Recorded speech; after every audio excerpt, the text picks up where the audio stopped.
नमस्कार दोस्तों, जय महाकाल, जय माता शमशानी। आज की वीडियो में मैं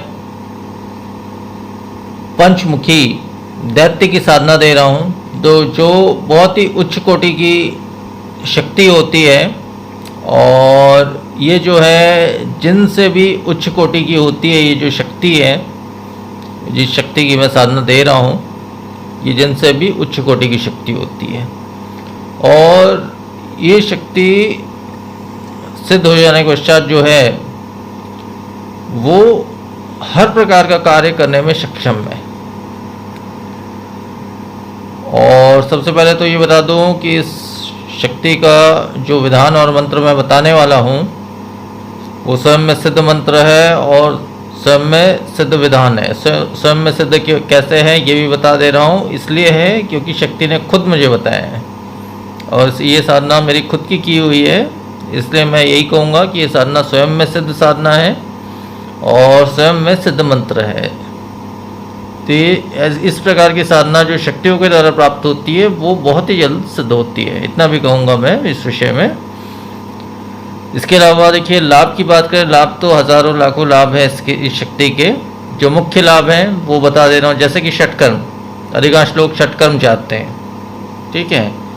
तो ये शक्ति षटकर्म करने में सक्षम है और पूर्ण तरह से षटकर्म ये कर सकती है। ये जो शक्ति है बहुत उच्च कोटि की है। अब षटकर्म में जैसे मारण, मोहन, उच्चाटन, वशीकरण, विद्वेषण, शांतिकर्म इत्यादि जो भी है, ये सारे षटकर्म में षटकर्म कर सकती है। और इसके अलावा देखिए, ये जो शक्ति है ये सामग्री ट्रांसफर भी कर सकती है, किसी वस्तु को एक स्थान से दूसरे स्थान पहुंचाना, चाहे वो कोई वस्तु हो या पैसा विशेष हो या कोई भी चीज़ हो, क्योंकि अधिकांश लोग ऐसी चीज़ों को ढूंढते हैं कि किसी भी पैसे विशेष को हम तक वो पहुंचा दें। ऐसी सोच रहती है लोगों की, वो मैं बता रहा हूँ। तो ये शक्ति वो कार्य भी कर सकती है, पैसे इत्यादि भी लाकर आपको दे सकती है, धन स्वर्ण इत्यादि लाकर भी दे सकती है। और किसी वस्तु विशेष को भी अगर आप चाहें तो कितनी भी दूरी पे क्यों ना वो वस्तु हो, विदेश में भी क्यों ना हो, उस वस्तु को पल भर में वो लाकर आपको दे सकती है। तो इस प्रकार से लगभग हर एक प्रकार का कार्य ये शक्ति करती है। तो इन्हीं सब कारणों की वजह से जो है इस शक्ति का साधना किया जाता है। अब इसका जो साधना विधान है वो मैं आपको बता दे रहा हूँ। इस साधना को जो है अमावस की रात से आपको शुरू करना है। अमावस या उसके दूसरी रात, अमावस का जो दूसरा रात होता है ना, उस रात पे भी आप इस साधना को कर सकते हैं। या अमावस की रात में तो बहुत ही अच्छा रहेगा, लेकिन किसी कारणवश अगर इस साधना को न कर सके तो अमावस की दूसरी रात को भी आप इस साधना को कर सकते हैं। इस साधना को कोई भी कर सकता है, स्त्री पुरुष कोई भी कर सकता है। और अब साधना विधान बताने से पहले इस शक्ति का मूल जो सिद्ध मंत्र है वो मैं पहले बता दे रहा हूँ। उसका मंत्र देखिए इस प्रकार से है: ओम हन हन हन भावो पंचमुखी शक्ति पंचमुखी दैत्य प्रति प्रत्यक्ष दुहाई गौरा पार्वती की। मंत्र फिर से बोल दे रहा हूं: ओम हन हन हन भावो पंचमुखी शक्ति पंचमुखी दैत्य प्रति प्रत्यक्ष दुहाई गौरा पार्वती की। तो मंत्र बस इतना ही है। इसका जो सिद्ध मंत्र है वो मैंने आपको बता दिया है। अब इसका जो विधान है साधना का वो मैं आपको बता दे रहा हूँ। इसका विधान देखिए इस प्रकार से है।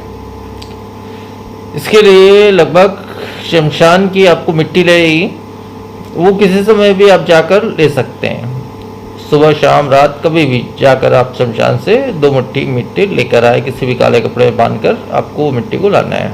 मतलब मिट्टी उठा लिए, उसमें से कोई भी थोड़ा सा काला कपड़ा ले जाइए, उसमें बांध करके आप ले आइए उस मिट्टी को, ठीक है। साधना जो है रात्रि की है, रात्रि 11 बजे से शुरू होगी। 11 बजे से ये साधना को करना है। और एक इसमें जो है आपको पूर्व की दिशा में, क्योंकि इस दैत्य का जो लोक होता है वो पूर्व का ही होता है, इसलिए पूर्व की दिशा में जो है एक लकड़ी की चौकी बिछा ले, उसके ऊपर में एक काले रंग का नया कपड़ा, एक 1.25 मीटर का एक नया कपड़ा बिछा ले, या 1.5 मीटर का जैसा भी है उसके ऊपर में बिछा ले। उसके ऊपर में आप किसी भी तांबे के पात्र में एक तांबे का पात्र स्थापित करें।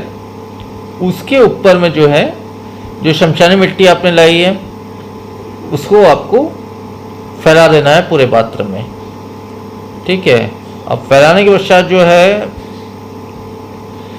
उसके ऊपर में आपको जो काली तिल होती है, काली तिली जो होती है, काली तिली को लगभग आधी मुट्ठी काली तिली जो है आपको उसके ऊपर में छोड़ देना है।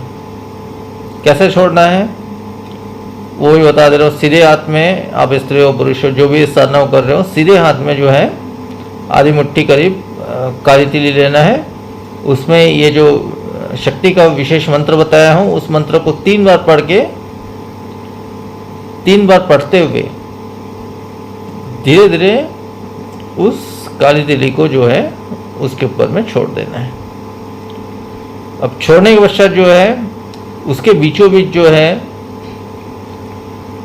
आपको, मतलब उस थाली के बीचों बीच जिसमें आपने शमशान मिट्टी रखी है, काली तिली रखी है, उसके बीचों बीच जो है आपको पंचमुखी दीपक जो है वो जलाना है। किसी भी धातु का दीपक जलाना है, मिट्टी का नहीं जलाना है, किसी भी धातु का दीपक आपको जलाना है।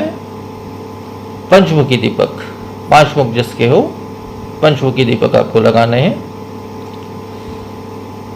इसमें आप घी से दीपक लगा लें, ज़्यादा अच्छा रहेगा। किसी भी घी से आप पंचमुखी दीपक लगा लें अपनी तरफ मुख करके। अब इसके पश्चात जो है ये शक्ति का जो भोग होता है वो बता दे रहा हूँ, वो शराब होता है। इसके अलावा कोई दूसरा भोग नहीं होता, इसका शराब होता है वो। तो मदिरा का जो है आप कहीं से भी मदिरा का छोटा बोतल या जो भी ले आए और उसको जो है आप तांबे के पात्र में या किसी भी पात्र में जो है, मिट्टी के पात्र में, तांबे के पात्र में या स्टील के पात्र में भी आप उसे अर्पण कर सकते हैं। तो पूरा पूरा वो भोग जो है उसको अर्पण कर देना है। मतलब जो भी आप लाए हो, छोटा सा बोतल लाए हो, जो भी है उसको अर्पण कर देना है कि हे पंचमुखी दैत्य, मैं आपको ये भोग अर्पण करता हूँ, इसे ग्रहण कीजिए, ग्रहण कीजिए, ग्रहण कीजिए। 3 बार बोल के उसको अर्पण कर देना है, उसी थाली के दाहिने तरफ रख देना है। 500 अगरबत्ती लगा ले बाएं तरफ में। अब इसके पश्चात जो है आपको काले आसन पर बैठकर या काले कपड़े पर बैठ करके इस उक्त मंत्र, जो मंत्र मैं दे चुका हूँ, इस सिद्ध मंत्र का आपको पाठ करना है। पहले देखिए ये दैत्य के साधना, पहले सुरक्षा मंत्र द्वारा अपना शरीर बंधन कर ले। उसके पश्चात जो है चारों तरफ एक सुरक्षा घेरा बना लें। इसके पश्चात जो है गुरु है आपके, तो गुरु मंत्र का जो है 11 बार, कम से कम 11 बार पाठ कर ले। उसके बाद शिव मंत्र का आप जो है 11 बार उसका भी पाठ कर लें। उसके बाद जो मूल मंत्र दिया हूँ उस मंत्र का आपको माला से, मतलब इसमें जो है आपके रुद्राक्ष की माला, हाँ रुद्राक्ष की माला से 11 माला मंत्र का पाठ करना है। एकांत कमरे में, एकांत स्थान में बैठकर आप कर सकते हैं, चाहे कमरे में बैठकर करें, चाहे किसी भी स्थान में बैठकर करें। केवल दीपक की रोशनी होगी वहाँ पे, दीपक की रोशनी में साधना करनी है। शक्ति सामने आ जाने के पश्चात जो है और भोग जो आपको बचता है वो आप किसी वृक्ष के नीचे इत्यादि स्थानों पे छोड़ सकते हैं। वैसे तो 3 दिनों में अधिकांश ये साधना सिद्ध हो जाती है, लेकिन किसी वजह से अगर 3 दिन में साधना सिद्ध नहीं होती है आपकी, तो आपको तब तक साधना करनी है जब तक ये साधना आपकी सिद्ध नहीं हो जाती है। तो अवश्य ही आपकी साधना सिद्ध होगी ही होगी। तो इस प्रकार से भोग रोजाना आपको अर्पित करना है और साधना रोजाना आपको करना है।